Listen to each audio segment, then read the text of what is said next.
Our guest today, David Shapiro, published his first book of poems called January when he was 18 years old. Many books have followed on that precocious beginning. Poems from Deal, the 1971 A Man Holding an Acoustic Panel, which was nominated for a National Book Award. Lateness, To an Idea. My own first encounter with his poems was in 1988's House Blown Apart, a book that surprised my sense of poetry. And I've continued to be surprised and moved by the books that have followed. They include After a Lost Original from 1994 and A Burning Interior from 2002. And most recently, New and Selected Poems, 1965 to 2006, published just this year and available in a bookstore near you. Or in the back of the room. Fantastic. Even better. He has the additional distinction of having written the first book on John Ashbery's poetry in 1979, the first book on Jim Dine's painting, the first book on Jasper John's drawing. He is an editor, most famously, of an anthology of New York School poetry from 1964 on, but as wonderfully of work on aesthetics in a book called Uncontrollable Beauty. He's a translator of French and Spanish, a collaborator with artists, architects, philosophers, and, perhaps most delightfully, with his son Daniel. He's also a teacher, most recently of art history at William Patterson University, but perhaps most fascinatingly, a teacher of poetry to architects at Cooper Union, under that most poetic of architects, John Haydock. There are a number of familiar terms that traditionally identify the genre we call lyric. Lyric is the genre that says I. It's the genre oriented to orality or to performance. It is overheard. It is short. As a prelude to hearing and thinking about David Shapiro's poetry, I'd like to offer another. The lyric is sparsely furnished. Willa Cather, in her famous essay, The Novel des Meublés, tried to counter what she took as the misguided realism of the 19th century novel, fussily obsessed with material objects, mechanical processes, methods of operating manufacturers and trades, minutely and, as she put it, unsparingly describing physical sensations. And Cather demands that we throw the furniture out of the room and compares the desire for a literature of high simplification to the bare, swept stage of the Greek drama. But I think that the stark rooms of lyric closer to hand were what she had more firmly in mind. The things that appear in poems are wonderful few. As Frank O'Hara put it, pearls, harmonicas, jujubes, aspirins, all the stuff they've always talked about still make a poem a surprise. And while O'Hara, in the poem called Today, is making an argument for more, for lowering the scarcity-inducing walls of the poem to admit the durable objects of our ordinary pleasures, part of the surprise that he attests to comes from scarcity, just as part of the pleasure comes from the way that poems take up a singular object and turn it every which way, before the eye and the mind, like a precious stone, or a toy, or a precious toy. Part of the universe is missing, begins David Shapiro's poem, The Lost Golf Ball, from House Blown Apart. A poem that arises, I think, from the claim that a black hole of roughly the Earth's mass would be about the size of a golf ball. And the poem, in taking up this singular object, a golf ball that is a world, that is a whole, with its strange relation to matter, discovers something about the way that things matter in poems, in his poems. The idea of a symbol doesn't really do justice to this kind of compression taking place here, to the way that the collapsed thing into the smallest, right, of our common spheres, that in this smallest of our common spheres we find collapsed thing, world, and universe, all made available for the mind's best actions. What do we call the poetry of consciousness that sees a universe in a thing, or that will announce some years later, when the golf ball is found, in the poem, A Found Golf Ball? Part of the universe has been found, but only part. I suppose we might call it fun, which is everywhere in these poems. Or we might call it wit or intellect. Certainly Donne would have appreciated the conceit of it.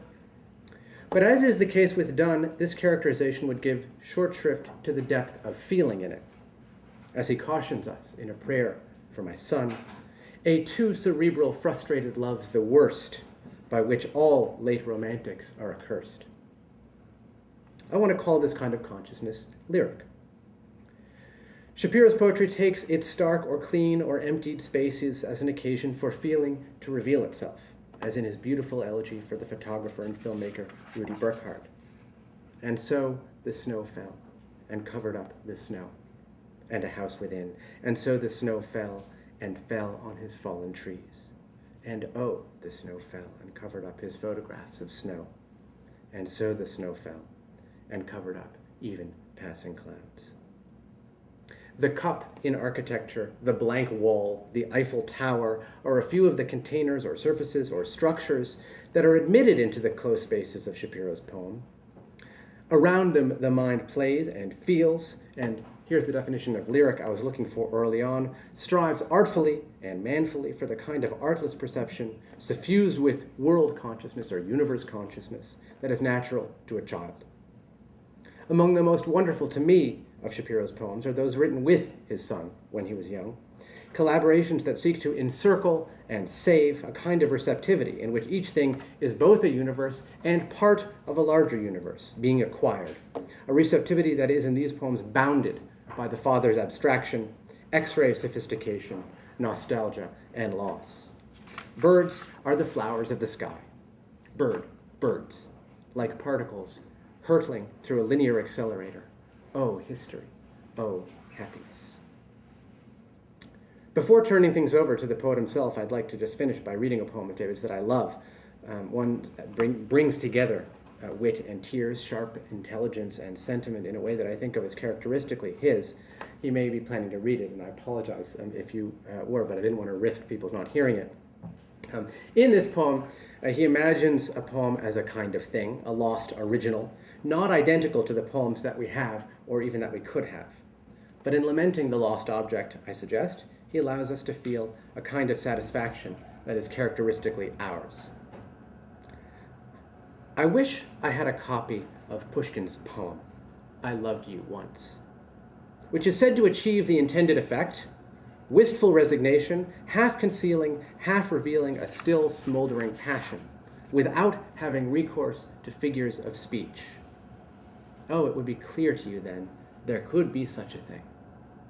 I would leave you a copy. Please join me in welcoming David Shapiro.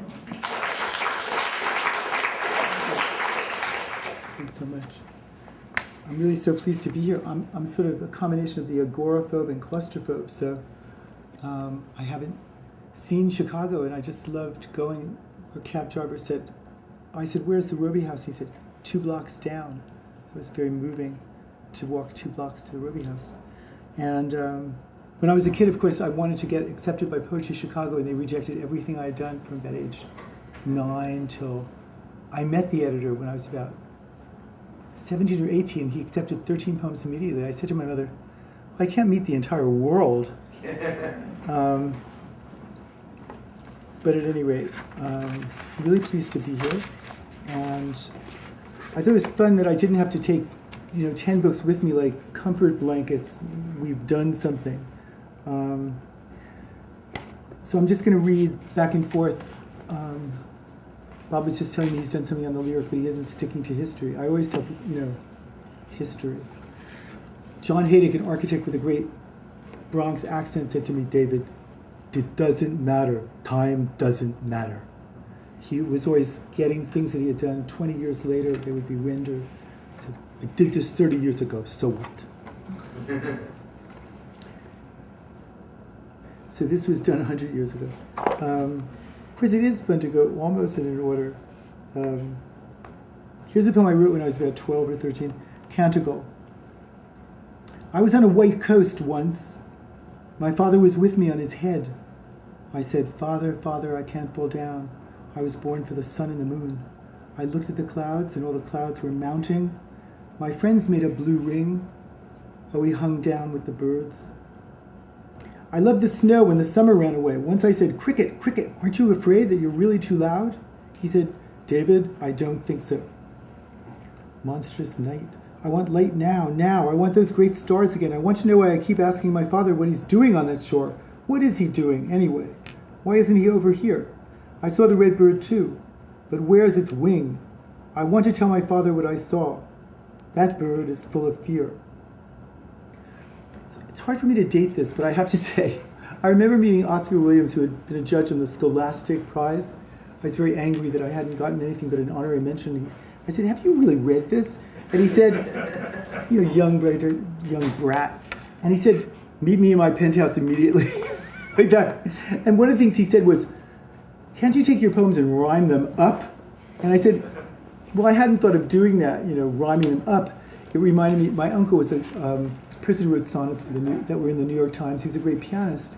And he would also give me, he would say, yeah, perfect pitch. What am I doing now? He'd press down on 40 notes. It's a little more difficult. So anyway, so I wrote all my life, and I was changing. I was just saying how much I was influenced by a lot of poets that people think you're influenced by this or this. But there's a joys of influence. So there's Pasternak, who's sort of my great god, and Stevens, and even Milton. Oh, one of my first girlfriends broke with me, I think, for the captain of the football team. This just shows you, this is my realistic period. I met Allen Ginsberg once, and he said to me, why don't you write about your beautiful green sweater? I said, I don't want to write about my beautiful green sweater. He said, you should write about your beautiful green sweater. And I said, I really don't want to write about my beautiful green sweater, Allen. And he said, you should write about local pathetic grocery boys. And I said, actually, but after a while I did write 100 things about local pathetic grocery boys and things. It was a good warm-up. First love. So this is, Harold Bloom proved that he actually knew this by heart. I don't think it's very good, but just to show you what I was doing when I was a kid. I imagine you dressed up as a gowned Hasid, a black-bearded girl, a girl I might have married, a stick we take to bed and call John in bed, later a white-breasted Protestant girl to be buried. Who are you? And what cruelty and what theater? Do you still play cello and strip for friends? Atlantic City fingers warmed by the electric heater sun, a decadent image that everybody understands? And you smile by the chorus of a psalm of David. Your smile twirls in the air just before I cry, your team is my team, and you change the bid on your body to a strangulating price I cannot buy. Slowly walking in Boston with a music note, your composition stabs me like a bat.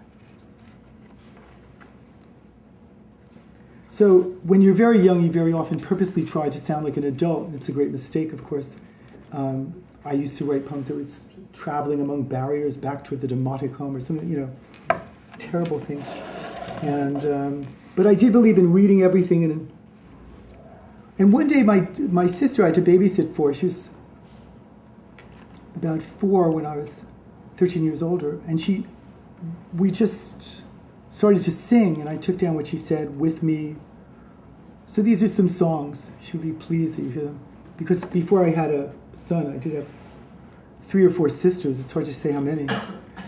The king, 3.5. We speak of our step-families. 1, the king of the elephants. We won't favor you for supper. We won't call you in to eat lunch. But we love you. Come when we don't call. You have white pearls and blue stones. 2, we are ugly. You don't know my sister. She has white teeth. I commend her. You don't know my sister who is named the Purple Pearl. She goes under a bridge and gets lost. She doesn't come home till she cries. 3, now about God. God is help. And his name is softer too than the arm flesh of a baby who sleeps in the zoo. 4, like mushrooms. Let's talk about love pats. Even if I kill you, it's a love pat. Even if you fall down and hurt yourself and bleed, it's a love pat. 5, us tasting the air. For all I know, in 20 years, the tiger and the cougar and you and I, we will all be in Colorado, the best friends of the world. So there'll probably be a lot of theory tomorrow, so I'm not going to speak too much. In between, Kenneth Cook once said, you're the only poet whose comments between poems are not as good as the poems themselves. But I did work with a lot of kids. But I'll read you. At a certain moment, I became very influenced by some painters like Rauschenberg. I was interested in making a poem that would be like one of his veiled things, speaking of things. And hard to do. I took all the sleep out of the Divine Comedy. Dante is always falling asleep in the Divine Comedy, and then he wakes up in another place. I was moved by this, and I used to... So this is a little thing for Frank O'Hara after he died. Ode. Permit me to take this sleeping man and I will help him on his way. Even with B and ice, Beatrice, my head bowed down as if I were sleepy. If I could describe how Frank's eyes fell asleep on hearing of Frank, like a painter working from a model, I could show how I went to sleep. In my ramblings, I closed my eyes and transmuted thought into a product. Moving in a trance with a keen face, I fell, and what happened to me? She knows who did this. She took my head and held it down until I swallowed. A girl walked by and said, "I am Julia. Open your eyes and see who I am." When I heard this invitation, she and my sleep went away together. I have something of New York in me, lying against cement to bring it back.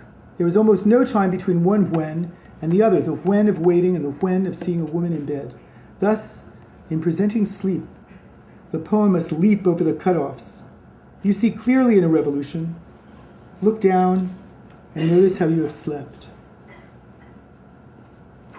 Frank died, as you know, in this idiotic killing, as it were, on Fire Island in 1966.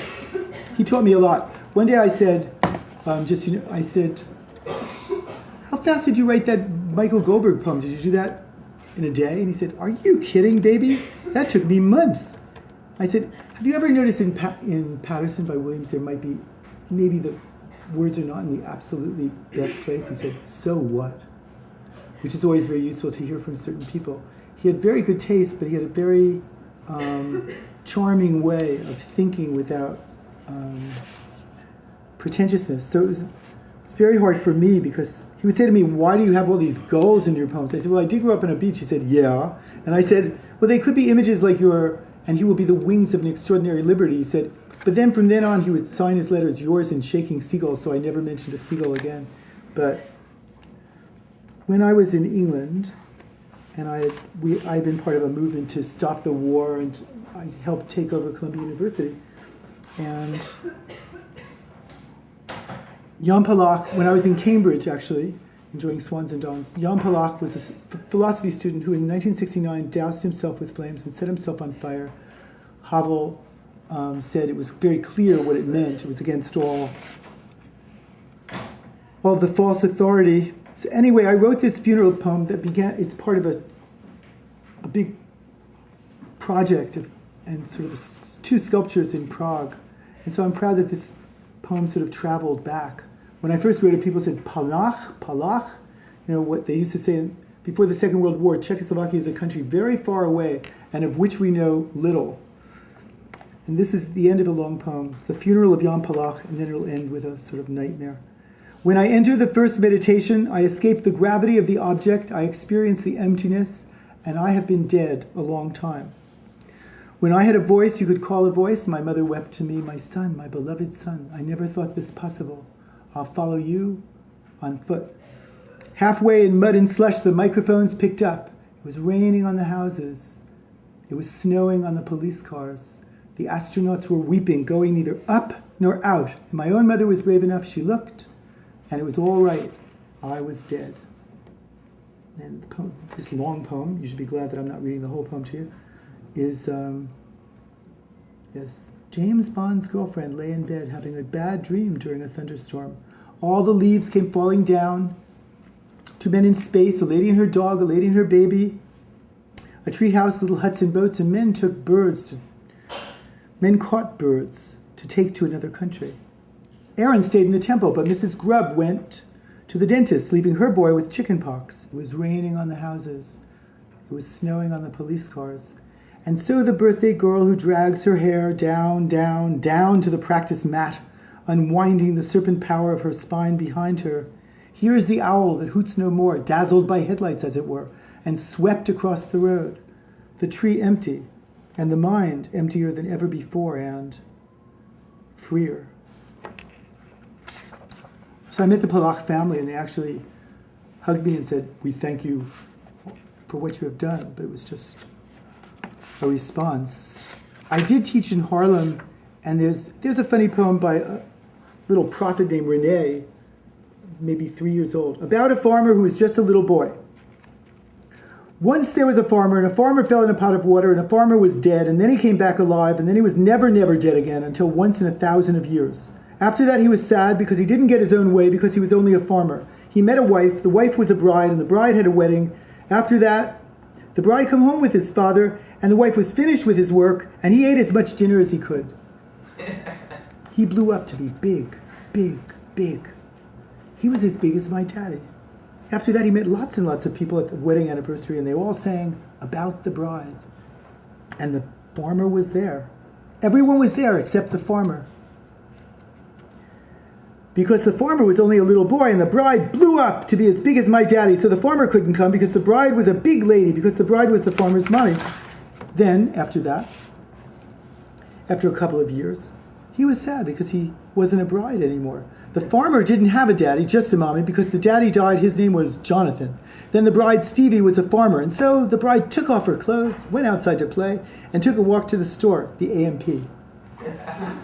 After that, she was happy because she had a little boy who did the right things, and he never got spanked again. Then, the next morning, he went outside by himself to play. Then she went in the street, and Tommy got hit by a car.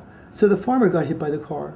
So his mommy got worried about him because he didn't have a mommy anymore. So after he didn't have a mommy, then after that, Tommy was sad because he wanted his mommy and he didn't have his mommy, and he cried, and his mother didn't see him because he died.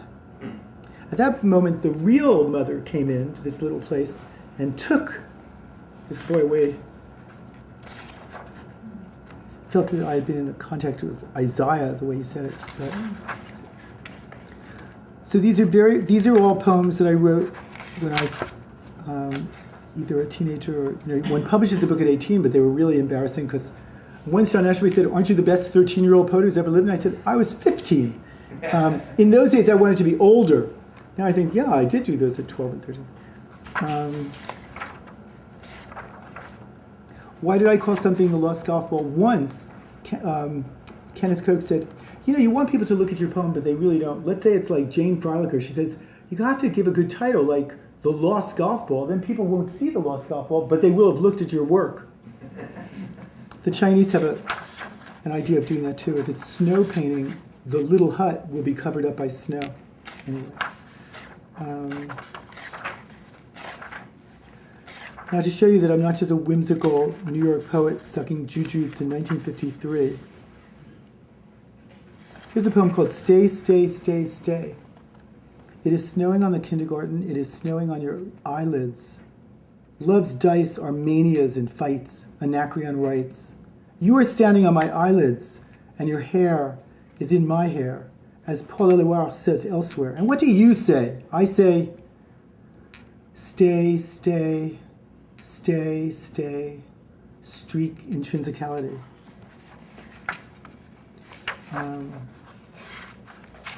These are sort of tormented poems. Oh, here, I did use a villanelle because I had fallen in love with something in Italian. See it or say it in Italian. They said, do you have a lion in your house? Do you have a serpent in your house? No, fortunately, I do not have a lion in my house. Do you have a woman leaning slightly past the spirals in your house? No, I do not have the edge of her dress in my house. Do you have a lion in your house? No, I do not have the outline of her body in my house. Do you have a trouvaille in your house? No, fortunately, I do not have a lion in my house. Do you have the goddess Hygeia headless as a house? No, I do not have her right hand casting a shadow on my house. Do you have a lion in your house? No, I do not have her light peplos folds full of life in my house. Do you have truth as the consequences in your house? No, fortunately, I do not have a lion in my house. What do you have in your high, heavy house? Do you have a rendering of her brilliant, pitiless hair falling on your house? Do you have a lion in your house? No, fortunately, I do not have a lion in my house. Since I was brought up in New Jersey, there's a poem here for Einstein. They were always looking at Einstein's brain. Was it bigger or not bigger? I also was in love with the idea for many, many years of wanting to write my PhD on uncertainty. I had met Heisenberg. I said, I am in fundamental agreement. X, Y, but ghostly precursors. Anyways, but I didn't do, he said language, but language is dangerous. So, but I did write this poem for Einstein, and this is before I was asked to be Albert Einstein in the opera it's called Snow at Night. When they took Albert Einstein home, he put on some casual clothes and took a walk. They gave him the ice cream special called the Bolt. The violinists were leaving, but not rapidly. They remind me of time, Albert said. Always going, but never gone. But it's only 11 o'clock, I said. Albert pointed to the cone, thumb first, then to himself. Einstein and I nibbled our ice cream cones. We looked out the window and said nothing. Both of us finished our cones at the same instant. Under a lamp, he gave a student his umbrella. The snowflake kept falling on the notebook. In Los Angeles now, Einstein felt the earth shake under his foot. The second fiddler was Queen Elizabeth, tea under the chestnuts, and a walk through the grounds, passing on the king's regrets for being away, adding, "You came down from your peak of knowledge and gave me a shiny glimpse." Einstein finished his ice cream and handed the waitress some money. The waitress gave him his change over the counter. She thought about the tip. The ice cream and the snowflakes and the earthquakes. It didn't work out, and he didn't like it. He had put the knife in someone else's hand. It was very hard, and he hated it.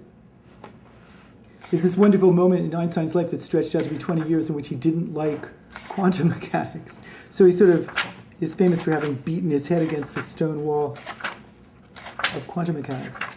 He said, God doesn't play dice, but it turns out perhaps that he does. And I'll read a poem that comes out of Russian fairy tales. No one has picked this up in about 30 years, but there are a lot of Russian fairy tales that Jakobson loved because they're fast, furious. Once there was a prince, once there was a princess. What were they to do? And so I wrote this poem, which people think is about violins. Maybe that's better. And then I'll read another poem that really goes with it, called To the Earth. And To the Earth came about in a dream. I've been treated very badly, and it's a poem, at any rate, dedicated to Meyer Shapiro, who had said, we eat bread, not electrons.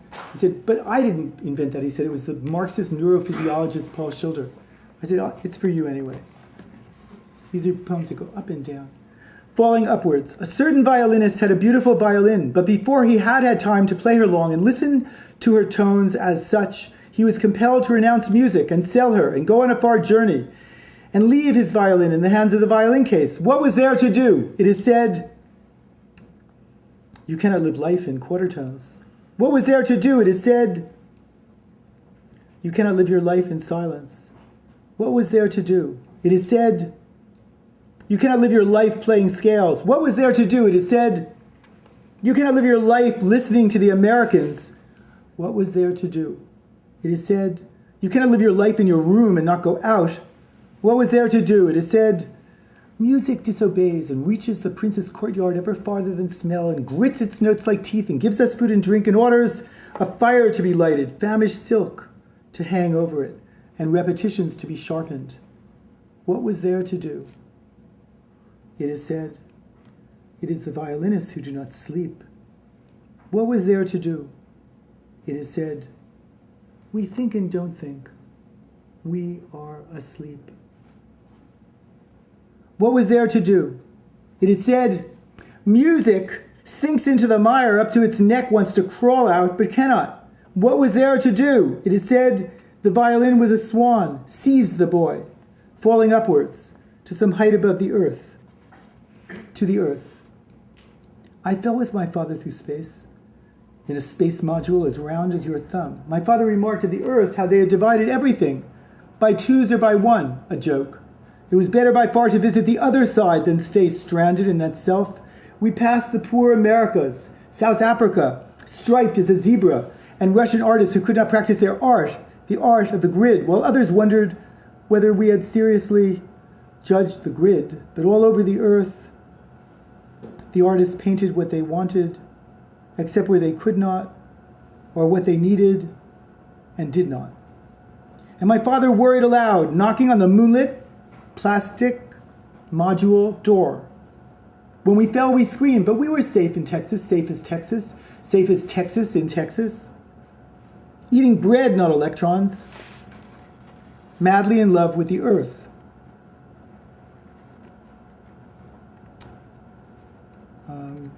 In this book, there are a lot of poems that are the sort of things that my mother said. So a critic recently said that it was abstract, surreal, satirical, just nonsense. I said, I don't think my mother's last words were nonsensical, but I won't read them right now. So, Jasper Johns was once asked, did he like my poetry? He said, of course, I speak, he writes it down. Why shouldn't I? Of course, it's not always true, but I do love to ask him questions. He has wonderful dreams. And so this poem sort of grew that way, doubting the doubts. A map dropped from my hands, and a voice cried, from now on, you will proceed in darkness. Alas, he laughed, that is true. Was it a black map? I do not remember. We all love clarity, but you love darkness. But darkness is clear. We do not know now, and we will never know. White night, perilous night. So tomorrow I may talk about how these things got to be, but I think let's see if they work before you know it. Now, you mentioned my son. My son once said, the snow is not alive. I said, the snow is alive. He said, the snow is not alive. So I put this down from him. The snow is alive, but my son cries, the snow is not alive. The snow cannot speak. The snow cannot come inside. You cannot break the snow. But the snow is alive, and the tree is angry. It's a little dream part after this. I was afraid into again. Where can I find you, tall flower, redolent of the divided spring? These are from very long poems, sort of a libretto. One, I was thinking about Walter Benjamin and escaping. I read this at Jean-Michel Basquiat's funeral. He was very young, 31. He died, and we've been close. And I love this Asturiana. It's sung by Lorca's favorite singer. You should get this record. Might be the best thing you hear today. This tip. Germaine Montero is like the Piaf to whatever of Spanish folk songs. And she sings an Asturiana that influenced me. I'll read you two that are pretty much from her songs, though completely twisted. After Asturiana, on the road to a door, on the way to a window, I saw nothing like a soul, only the dust in competition. Lifted by the air that was like a sailor joking. Nothing carried to nothing. A sailor was bouncing in the world's salt. Now dance. Now you are dancing like the world. Nothing equals nothing like a word. I get lost and make mistakes in your grace. I won't read the other one. Someone just quoted this. Maybe there was a certain pathos in having a son so late. We had a lot of losses. So this poem is called To My Son. It has a quote from Friedrich Hölderlin, one of my favorite poets. King Oedipus has one eye too many, perhaps. My son was in my arms and he was saying things to me. I love you so much, I am going to let you kill me. Pathos, your thin arms, your neck, your hair rich without perfume, and your eyes bright as a brooch. You say you will kill me tomorrow, and I believe you. But for now you must sleep in my arms like a cheated cards. 5 years we have lived together, counting like the Chinese. I fear every narrow road on which we will eventually meet. But do not banish me so fast, my son. Your club foot that I have pierced is more beautiful to me than your mother's breast. A lot of people said, isn't your wife angry at that? I said, well, I think I'm talking about Jocasta, but it's not exactly true. But the love of a son. There's within that long poem. It's a great holiday. Can people hear me? Sometimes my wife will say, a professional would say, can you hear me? So often I forget that. Violins can definitely fill up this room. Since it's Sukkot, and I have a friend here whose mother has just written a wonderful novel that you should all get. Michal Govrin has just written a novel called Snapshots, and you should all buy them. So I'm not going to just purposely read a Jewish poem, because I like to think that everything I do is, quote, Jewish. But this is, somebody said, are you going to be another New York poet and parody? It was Fred Dupia Trotsky, and I thought, no, I'm not going to do that. And later, I asked Jasper Johns, do you take the part for the whole? He said, no. I said, what do you take it for? He said, I take the part for the part. This is called a part for the part. I demur. What was Gomorrah's crime? Parodying, parodying, parodying. That grotesque moment when I realize I am flying like a firefly beneath the frozen, inverted earth in the shadow of a cassette. Oh, door to the door. Small poem. A lot of my poems did come from dreams. My grandfather was the sort of best Jewish singer for many, many, many years. There are hundreds of records of him, Ber Lachagi. And I saw him in a dream. This is a poem that starts with a sentence from the Psalms. The dead will not praise you. Sort of like, don't kill me, God. The dead do not praise me. It's a very practical moment. Sort of Jewish prudential wisdom. My grandfather emerges in a synagogue with familiar accents, unlike his noble voice, a pudgy little man, sweet tenor, coloratura flautando. He marches down the aisle with a blue-white crown. Women ask questions, and they are charmed, and he is beloved, like etymology. Is my mother in attendance, or is she dead? What are questions now? Are the dead permitted to sing? Is he serious? Are the dead permitted to return and sing? Fairfield Porter once said to me, how do you write your poems? I said, well, a lot of times I'm a little embarrassed. I can memorize about 16 lines in a dream. And he said, oh, that accounts for its dreamy quality. And I tried not to write from dreams. Or if I do, I just don't mention it. It seems too Californian to do that. My son was angry at me one day, and these are just parts of longer things, but he said, are you the boss of God? And I said, let's write that. He said, are you the boss of God? I said, let's just go upstairs and write it down. He said, nobody is the boss of God, not me, not you. Are the angels the boss of God? Are you more famous than angels? God orders himself to do what he wants. I am the boss of this poem. I wrote it. He thought I was making some changes. And a great communist said to him, Howard Fast, who wrote some very good novels like Spartacus, but is forgotten. He said, I don't believe in God, young man. My son was like this.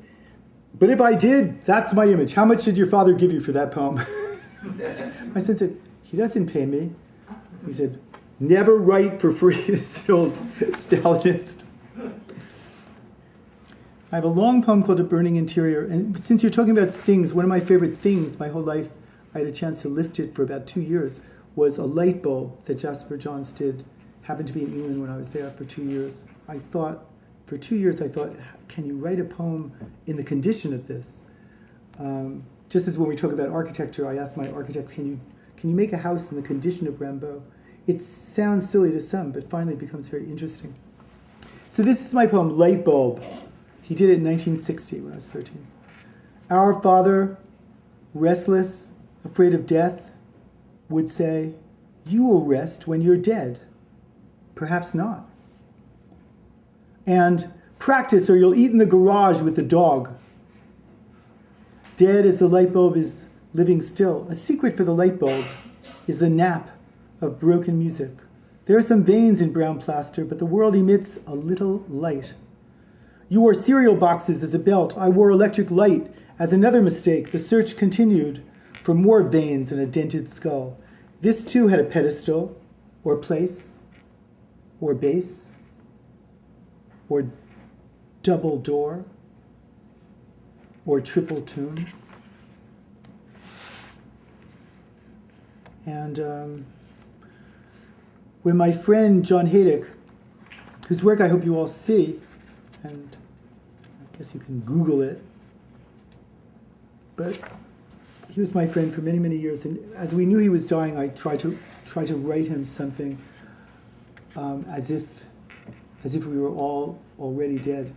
And it's called Prayer for a House. Blessed is the architect of the removed structures.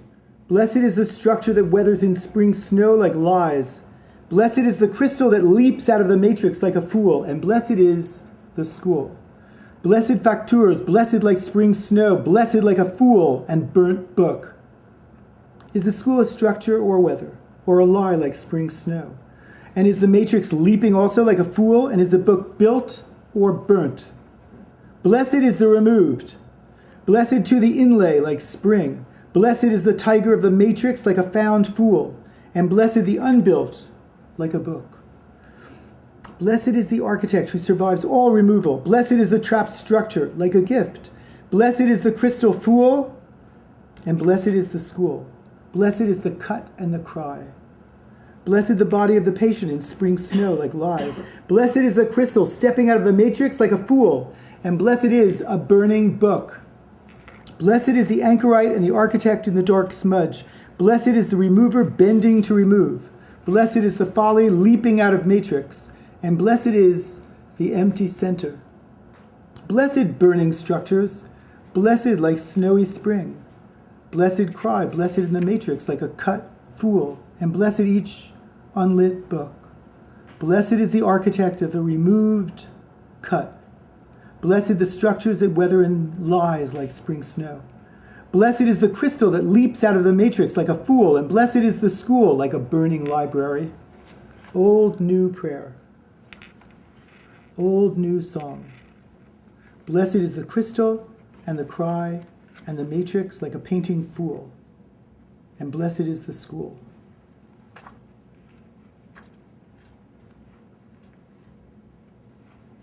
Someone said, so you really like the school. What I'm really talking about is that John devoted himself to the idea of architecture, poetry. He loved poetry much more than most of the poets that I know. He respected poetry much more.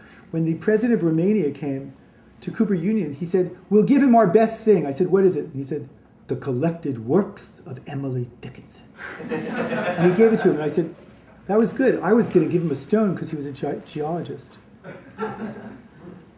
Here's a poem. And then I haven't been following the time, so you should just take a cane and what are we at? I had a dream that was just a song of time. It was just numbers. So let me just read a few more.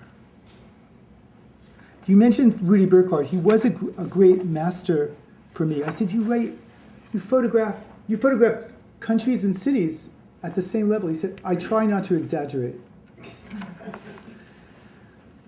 And I regard that as a great critique. So maybe I exaggerate too much, but here's the poem for Rudy. And then it becomes a poem of fire. And so the snow fell and covered up poetry. And so the snow fell and covered up cities like bags of leaves. And so the snow fell and covered up an architecture. And so the snow fell and covered one red, orange sexual flower. And so the snow fell and covered the bus and the passengers. And so the snow fell and covered up our friend. And so the snow fell and covered up his clear water towers, his windows and his door. And so the snow fell and covered up the word poetry. And so the snow fell and covered up the snow and a house within.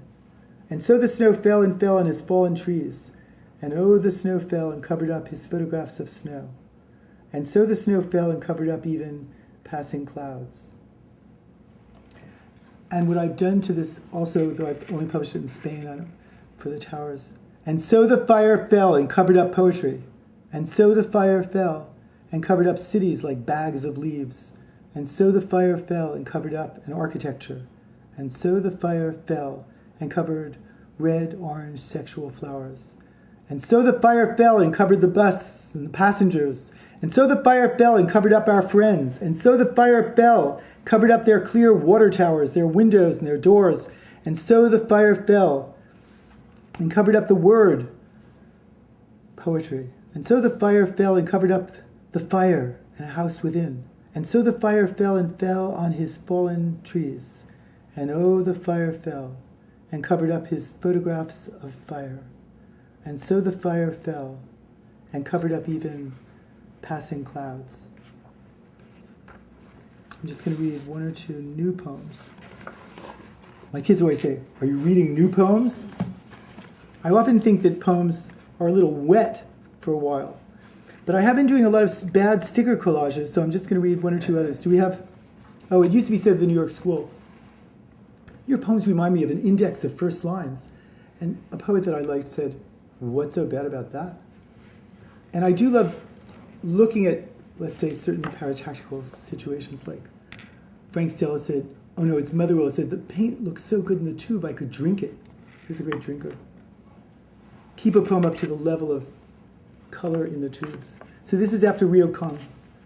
A student of mine has said it. You can find it in a mass on WNYC. He calls it everywhere.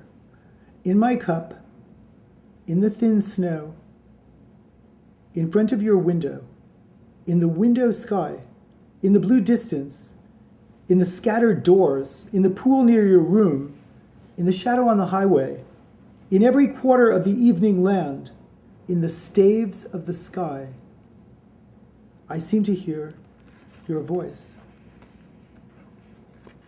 Now I'm really going to read you only maybe 2 more poems. I happen to like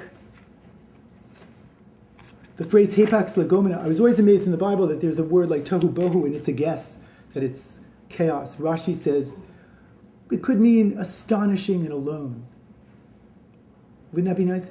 In the beginning, God created the heaven and the earth was astonishing and alone. But actually, so dictionaries, though we like their worldview, as someone said, they're full of guesses. That's sort of moving. So I like hapax legomena. These are words that only appear once. Like my grandfather sings Michtam LeDavid. We don't know what Michtam was. I covered you and cover you. I color you and uncover you. My dream intent to discover you seems clear. As a snowflake dresses you and undresses you, an orange hand upon your breast, unless it's you, a purple simple hand on your hand is less than you. You covered and recovered you, drinking water, sampling station, a Polaroid at night of trees on fire. Words written only once, words used only once. Your naked face, the origin of the world. You spit into the ocean and make it sweet for me. When I was reading the Quran these last 10 years, my doorman will say, you're reading them, Mr. Shapiro, but are they reading you? I said, yes, but it's really... Anyway, I did find the Quran this amazing moment where they said, women whose saliva would sweeten the sea. And here are the last 2 poems. One is inspired by my doing a lot of bad collages, thousands of them. It's fun to do something really badly. Of course, you'd say I already do it. So this is Colorful Hands. I was thinking a lot about Gustin being as slovenly as Gustin as they think he was, but he's so wonderful. Colorful hands. I put hands on your feet, a green hand. A yellow hand near your knee, colorful hands. I put a purple hand near your neck, and a green and light green hand on your spine. In the air beyond your bed, an orange hand. To the right of your night table, a dark hand.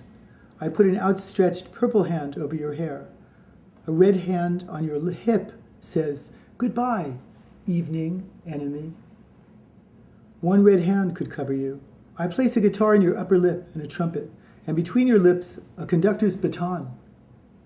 And on your lower lip, 2 violin bows and a red banjo, silent. And on your pattern, I place more music, and on your breast, nothing. In the sky, I placed a bridge of violets, held up by no string. The last poem is called Subject to Song. It has a rather rare quotation from Kant. I don't always go around quoting him. It would have been good if Schopenhauer had translated him, they say. You would have gotten a better prose style. But Isaiah Berlin is someone whom I hated in the 60s. I thought he was not extreme enough. Now I like him a lot. He quotes this. Out of the crooked timber of humanity, no straight thing was ever made. And this is the poem, which I'm presuming will be the last. The clock doesn't strike. Il y a une horloge qui ne sonne pas. Rimbaud says, Au bois, il y a un oiseau. Son chant vous arrête et vous fait rugir. In the woods there is a bird. His song stops you and makes you blush. There is a clock that never strikes.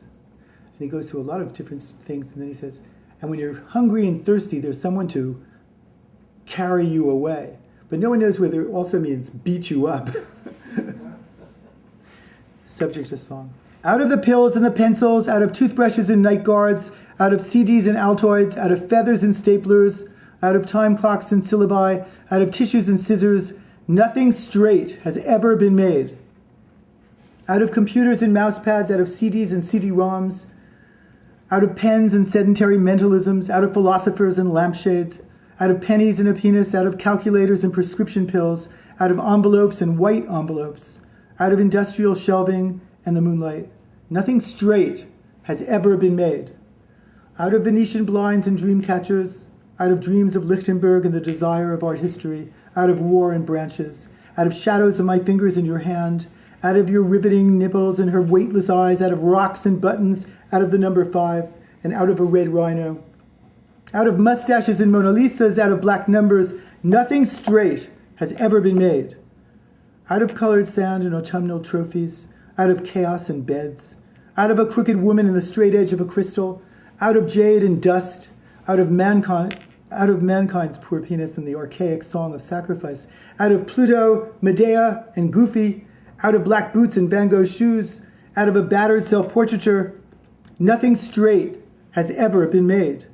Out of baseball and dresser drawers, out of blue jays and imitations, out of snow inside worlds, and the universe in a walnut, out of no place and the best place, out of an image of hope and the abjection of jargon, out of sheaths and blossoming antennae, on the day without adjectives, out of the absolutely necessary meeting of the girl and the swan, bestial for the swan. Nothing entirely straight has ever been made. Out of words, out of dictionaries and guesses, out of the contingent letter and the space between letters, out of the tongue and the T, nothing straight has ever been built. Out of the forest as someone covers me, out of the desire and the strangled globe, out of the forced marriage of the feather, the pen, and the eraser fluid, out of shadows of light, out of the almost invisible sheath and the dream of tactility, out of the swan and the sign, out of the dream and the game and the impossible, on the day of the permanent flaw with the heat of it, nothing entirely straight was ever made. Thank you.